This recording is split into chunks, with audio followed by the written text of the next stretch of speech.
Hi guys, welcome to my YouTube channel. Yet again, my name is Gabriel, and in today's video lesson I'm going to teach you how to play Beethoven's Fur Elise in the Quena flute. Now this is an Andean flute, of course, and it kind of works similar to a recorder, and it's pretty easy to play. I mean, in my opinion, of course. But if you stick around, I will teach you how to play that song.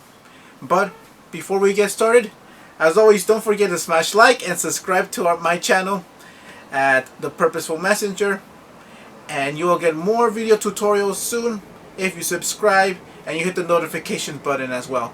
So with that being said, let's get started, and hopefully you guys will learn how to play Beethoven's famous symphony Fur Elise.